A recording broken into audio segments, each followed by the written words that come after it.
Gabriel Fuchs es el embajador argentino en Ecuador y tiene la amabilidad de estar aquí en el piso con nosotros en IP Noticias. Bienvenido, Gabriel. ¿Qué tal, Martín? ¿Cómo estás? Bien, bueno, bastante sorprendido por todo lo que ha sucedido, porque se iniciaba un proceso de juicio político al presidente Guillermo Lasso y cuando todo parecía encaminarse por cómo se iba configurando a una posible salida del presidente por este procedimiento democrático y constitucional, determinó otro procedimiento que es la muerte cruzada, que es disolver el Parlamento, convocar elecciones dentro de 6 meses, gobernar mientras tanto por decreto. ¿Cómo lo viste todo este proceso tan fuerte? Varias cosas. Lo primero, la muerte cruzada es una institución que se estableció en la Constitución de Montecristi, que fue en el 2008, gobernaba Rafael Correa en ese momento. Ecuador venía de un periodo de inestabilidad fuerte, donde vicepresidentes reemplazaban a presidentes por las sucesivas crisis, y entonces la Constitución incorporó este mecanismo que el año pasado, en junio, ustedes recordarán que hubo un proceso casi insurreccional de la CONAIE, la Confederación Nacional Indígena del Ecuador, y la Asamblea estuvo a punto de convocar la muerte cruzada. Es decir, estuvo a 4 o 5 votos porque son los dos poderes del Estado, o sea, el judicial, el legislativo y el ejecutivo. Ya es unicameral, además. Que es unicameral, es una asamblea, eso es parte de la Constitución de Montecristi. Antes había bicameral, la Constitución construyó. Entonces, junio del año pasado, hace menos de un año, estuvo a punto de aplicarse, pero puesta en marcha por la asamblea este mecanismo. Luego, ¿qué ha sucedido? Varias cosas. La situación, la tensión social de aquel momento nunca terminó de disolverse. Este año hubo elecciones, en febrero hubo elecciones municipales. Sí, a nivel de las ciudades y a nivel también de las prefecturas, que serían el equivalente a nuestras gobernaciones, pero no exactamente, no tienen el nivel de autonomía y no es un país federal en ese punto, es un país unitario, pero bueno, pero tienen potestades. La oposición ganó en todos lados. Sí, y le fue muy mal a Lasso. Le fue mal, pero además el gobierno quiso hacer lo siguiente. Como su paso, cuando él gana la elección nacional, lo hace más que nada montado en lo que fue un proceso anticorreísta, digamos. Claro, en un balotaje. Exactamente. Donde él había salido segundo, además. Y con el apoyo de los socialcristianos, que es el partido de la derecha tradicional, y que después se pelea. El presidente Lasso. Que ahora perdió Guayaquil, ¿cierto? Claro, perdió en Guayaquil a manos del correísmo. Así, la elección del 5 de febrero es muy importante porque marca un mapa político en el cual el correísmo, por ejemplo, gana Guayaquil, que no lo había ganado ni siquiera en la época de Correa. Con un empresario, con una figura más moderada. Sí, al gusto de lo que es Guayaquil. Gana Quito. Con una votación baja, porque ahí se gana, es primera vuelta, pero gana Quito con Pavel Muñoz. ¿Y Pichincha? Y Pichincha, y gana Guayas, que es la prefectura que corresponde a Guayaquil, es decir, ahí, y también Pachacutic, que es el partido vinculado a la CONAIE, a los indígenas, gana varias gobernaciones. Entonces el gobierno incorpora 8 preguntas con la idea de plebiscitar un debate político como que en el territorio no podía ganar. Y las 8 preguntas son votadas en contra por la población. Si hay una crisis política en febrero muy fuerte, las autoridades acaban de asumir esta semana, los que ganaron en ese momento. En segundo lugar, aparece el pedido de juicio político a Lasso, que se establece, bueno, a través de una imputación que se hace a su cuñado, quien además es su delegado. Ustedes saben, Lasso es banquero, es el dueño del Banco de Guayaquil. Su cuñado, Danilo Carrera, es su delegado en esa... Como él no se puede hacer cargo del banco. Pero a diferencia de otros lugares, por ejemplo en Chile, cuando yo recuerdo ganó Piñera, él tenía el dueño del ANGO, era uno de los principales accionistas, tuvo que desprenderse. Acá simplemente delega su mandato en esto. Danilo Carrera es acusado incluso por algunos webs y algunas páginas de la derecha de haber hecho un tráfico de influencia, sobre todo en el sector energético, y de haber generado una situación que lo vinculan directamente a Lasso. Entonces se inicia el procedimiento de juicio político en la Asamblea. Ahí es donde Lasso establece, aplica lo que no pudo aplicar la Asamblea el año pasado y aplica este decreto de muerte cruzada cuando ya están suponiendo que dan los votos para la destitución. ¿Por qué?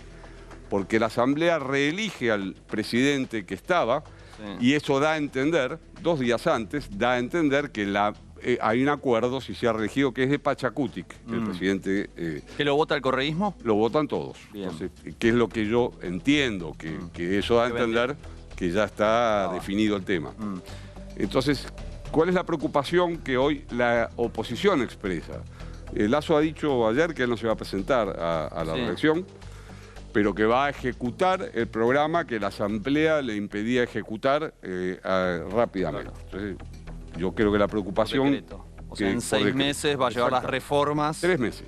La elección es 90 días. Ah, 90 días. Si hay balotaje, 15, rápido. Sí. El martes 24, el martes 24, sí, correcto. El 24 el Tribunal Electoral debe descartar los problemas y convocar elecciones. 90 días la convocatoria. Si hubiera balotaje, son 15 días a posteriori de la votación. Con lo cual, en noviembre debería haber un nuevo gobierno, asumir un nuevo gobierno en Ecuador. Por el periodo que resta. Claro. No es que... Hasta 2025. Exactamente. Tanto la Asamblea que asuma como el presidente que asuma solo gobernarían hasta el 2025. Sería una transición política, ¿no? Ahora, Gabriel, Lasso, Guillermo Lasso, que claramente está muy debilitado, ¿podría hacer algo para tratar de ganar las elecciones en 3 meses? Él ha dicho que no se va a presentar. Bueno, él o quien él delegue, digamos, para que no gane el correísmo o alguna otra alianza opositora actual. Su partido es Creo. Su partido no tuvo en las elecciones del 5 de febrero prácticamente representación en ninguna de las ciudades en las que hubo elecciones. Que sí fueron ganadas, en algunos casos, por el correísmo muy fuertemente, por Pachacutic, por el socialcristianismo, que perdió en Guayaquil, pero retuvo y ganó en otras ciudades. En algún caso menor, pero su partido no tuvo. Y el gobierno tiene una muy baja aprobación, ¿no? Ya lo venía teniendo. Ayer escuchaba que estaba entre el 8 y el 10% de aprobación. Yo veo difícil, no lo sé, eso no puedo prejuzgar todavía. Lo que está claro es que hay un panorama complejo en lo inmediato, porque la CONAIE, que cuando fue el proceso de junio del año pasado había firmado con mediación de la Iglesia y de Naciones Unidas compromisos con el gobierno, compromisos de diversos tipos, de subsidios a los combustibles para las comunidades, bueno, distintos tipos, 200 y tanto, está planteando que este modelo de gobierno por decreto es, lo dice Issa, que es el líder de la CONAIE, Leónidas Issa, dice que es dictatorial. Las Fuerzas Armadas han hecho algo extraño, que es salir a decir que lo que está haciendo el gobierno está bien, no el ministro de Defensa, sino los jefes de las Fuerzas Armadas. El panorama está abierto. Para la historia latinoamericana. Claro, es complejo. Hay un panorama complejo. Y a su vez, en el medio pasan cosas porque Ecuador acaba de firmar un convenio de libre comercio con China. Después de mucho trabajo para firmar ese convenio de libre comercio, debía ser aprobado por la Asamblea. Ahora esta Asamblea no puede reunirse entonces hay muchos problemas y muchas obturaciones para que esto fluya claramente. Entonces veremos cómo se desenvuelve. Entiendo que hay un debate en la oposición. Algunos dicen, me imagino más vinculados a la CONAIE, que hay que salir a movilizar para repudiar esta decisión de Guillermo Lasso. Y hay otro sector, entiendo más cercano al correísmo, que dice, bueno, esperemos hasta las elecciones porque tenemos todo para ganar. Sí, en general toda la oposición ha denunciado la inconstitucionalidad, pero ahora ya el Tribunal Supremo ha aceptado la constitucionalidad, por lo tanto, que las apelaciones que presentó la oposición fueron desechadas en el día... por el Tribunal Superior. Exactamente. Por lo tanto, la lógica es que todo se desenvuelva hacia un ritmo electoral rápidamente. Pero la preocupación que vos estabas diciendo recién de la CONAIE con respecto a los decretos... como que en algún sentido yo vi algunos tuits de Rafael Correa que la disipa, porque dice, no hay problema, cuando ganemos nosotros, derogamos todos esos decretos. Sí, hay una cosa, entre la CONAIE y el correísmo hay una cierta tensión histórica que yo he visto como que hay un cambio de actitud, pero bueno, hay debates. Con este nuevo líder, ¿no? Con Leónidas Issa. Sí, que es que fue el que encabezó la situación insurreccional en junio del año pasado, que es y que ha ganado nuevamente la conducción de la CONAIE recientemente, haciendo una especie de arqueo de algunas tensiones internas que ellos también tenían. El partido Pachacutic, que es un partido vinculado a la CONAIE, no es stricto sensu de la CONAIE porque tiene distintas corrientes internas, también ahora tiene una mayor lógica de conducción dentro de lo que es ISA. Veremos cómo, digamos, ya febrero demostró que la oposición tiene una capacidad grande electoral. Claro. Habrá que ver cómo se combina esa capacidad electoral y también qué pasa con el socialcristianismo, qué pasa con los votos que en su momento Lasso tuvo, que yo creo que fueron más que nada un voto anticorreísta. Él pasa al balotaje por muy pocos votos, se divide. Jaco Pérez dice, me hicieron fraude, ¿no? Dice, era yo el que tenía que entrar. Sí, digamos que ahí están todos alrededor de los 20%, del 20%, y por una lógica muy pequeña pasa al balotaje. Bueno, a ver cómo se configura ese mapa electoral. Es muy poco el tiempo y cómo interactúa ese mapa electoral con la tensión social que está anunciando la CONAIE, claro, ¿no? La preocupación que está anunciando la CONAIE sobre los temas que en su momento acordó con el gobierno, insisto, con participación de la Iglesia y de Naciones Unidas. Para la narrativa de Guillermo Lasso o de ese espacio, ¿sería conveniente un escenario de conflictividad social? Él ha tomado, bueno, yo creo que lo que él está garantizando es, primero, cumplir con algunas cosas de compromiso hacia su sector. Eso es lo que va a estar en el corazón de los decretos. Claro. Reforma laboral. Sí, son el mismo debate en toda la región, en todos lados. Reforma laboral, previsional, la misma. Como va a ser por decreto y va a haber un proceso electoral, evidentemente eso habrá que ver después qué consolidación tiene, tal como mencionaba recién. La conflictividad social en Ecuador no ha cesado, es permanente, existe una lógica y además hay una situación... Lo ves en la calle. Sí, no tanto en Quito, pero sí más en la zona costera. Y además hay una situación de violencia. Siempre fue al revés, ¿no? Sí, siempre fue más conflictivo Quito. La CONAIE tiene su base en la zona más andina, exactamente. Pero lo que está viendo ahora es el fenómeno de maras y pandillas que el gobierno ha declarado terroristas. Y las ha declarado terroristas con la idea de que se puede entonces utilizar a las Fuerzas Armadas en seguridad interior, que es una idea que Lasso claramente ha sostenido. De hecho, en las preguntas de la elección, con las que quisieron nacionalizar la elección y que resultaron votadas por el no, absolutamente, mayoritariamente, la primera pregunta que él quería incluir era que las Fuerzas Armadas participen de la seguridad interior. Al declarar terrorista a las maras y una segunda cuestión que hizo, que fue el libre armamento, ¿no? Fomentar un debate que los argentinos estamos asistiendo también. Lo que pasa es que muchos dicen también que esa promoción de que la gente pueda armarse libremente es la que más ha logrado armar a los grupos estos. Claro. En las cárceles ha habido más de 400 muertes en un año por estos combates. O sea, hay dos actores. La tensión social, sobre todo con los pueblos originarios, con la CONAIE, con los indígenas, y la tensión de la seguridad que se da más en la zona costera, que también tiene que ver, recordemos que acá hay otra cuestión, que es que el epicentro de la securitización de la región era Colombia, hasta la llegada de Petro. La guerra contra las drogas, ¿no? El Plan Colombia. Al llegar Petro y plantear un cambio de paradigma, también hay una mirada distinta, y con la crisis en Perú, una mirada distinta de algunos sectores, incluso de la derecha estadounidense, de Bob Menéndez, ¿no? Ese tipo de actores, hacia el rol que Ecuador puede cumplir ahí. Y también esta idea de que los militares participen y de declarar terroristas a las maras está un poco vinculado a esa idea de securitización también. Es decir, panorama con mucha complejidad, diversas complejidades. Veremos ahora cómo se desenvuelve. Todo indica que el proceso electoral va a cumplirse, ¿no? Y vamos ahí, bueno, porque Rafael Correa no se puede presentar. Estuvo el liderazgo de Andrés Arauz, que perdió, ¿no? Era una apuesta, muy vinculado a Rafael Correa, pero hay otros dirigentes un poco más moderados o que por ahí son una expresión de algo más amplio. Entre ellos tenía a Carlos Rabascal. Sí. ¿Qué ves que se puede configurar ahí? Yo no lo sé, eso. Yo creo que ese debate recién está comenzando. Lo tienen que resolver rápido. Sí, pero yo creo que estarán en eso. Sí. Por algunas conversaciones informales que yo he tenido, sé que todos los actores se están planteando. Ahí una clave es qué pasa con los socialcristianos, cómo los socialcristianos se paran de cara a esta elección. El socialcristianismo venía acompañando el proceso de juicio político a Lasso. Sí. Porque además entre ellos hubo lo que ellos llaman una traición, ¿no? Porque los votos que llevaron en la segunda vuelta a Lasso al gobierno y el apoyo y la estructura fue muy vinculada a la tradición de los socialcristianos.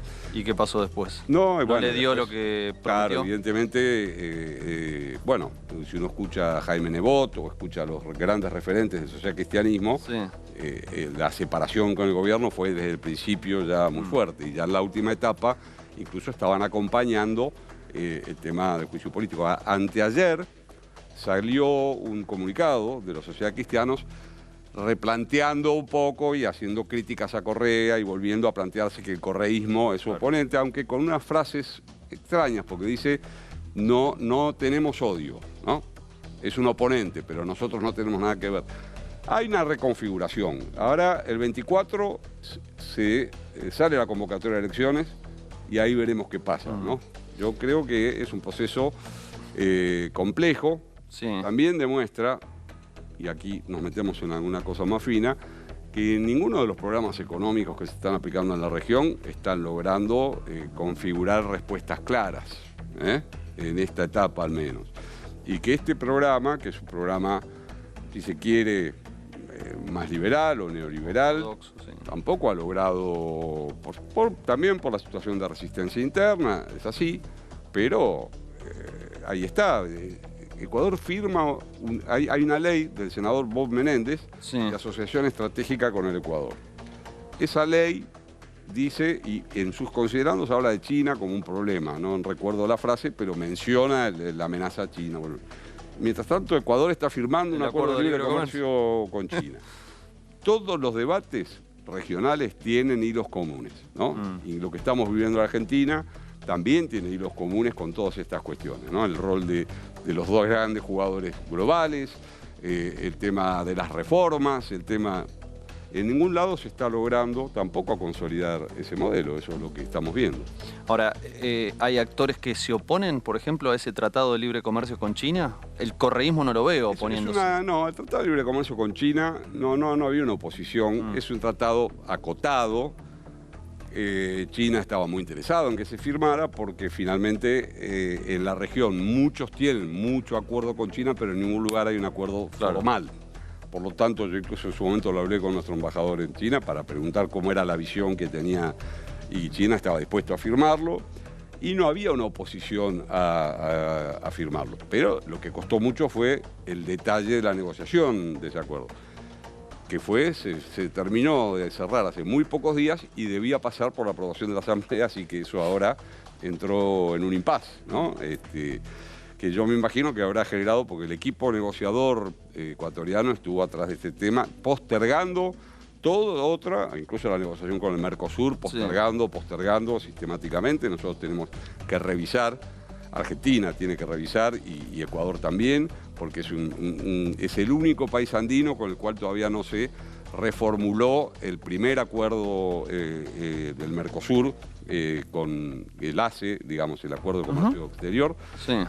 Y nos venían postergando y postergando y postergando porque estaba un equipo negociador pequeño para una negociación con China y México, que fracasó también la negociación con México por el tema del camarón, básicamente. Había mucha resistencia de los camaroneros mexicanos. Pero bueno, se firma y ahora entra en este impasse. Frenó todo. Es decir, bastante complejo el panorama. Yo creo que va a haber elecciones. Mi sensación es que va a haber elecciones. Quizás la salida que algunos actores del establishment creían no eran las elecciones. Y Lasso acelera ese proceso. Quizás lo que querían era que el vicepresidente jugara otro papel. Yo no lo sé con certeza, digamos, ¿no? Lo que uno escucha de las partes... Lo que olfateas, lo que te da la sensación. Uno lo puede terminar ganando la oposición más clara. Claro. De acuerdo a lo que pasó en febrero, ¿no? Sí, y rápidamente tomar el gobierno hasta 2025, algo que tal vez no lo... Generar una transición, Sí. bueno, que se verá cómo se resuelve. Y una transición también que pueda replantear que los actores del 2025 sean todos, digamos, ¿no? Lasso dice que frenó un golpe del correísmo. ¿Puede crecer el anticorreísmo que al final fue lo que triunfó en las elecciones?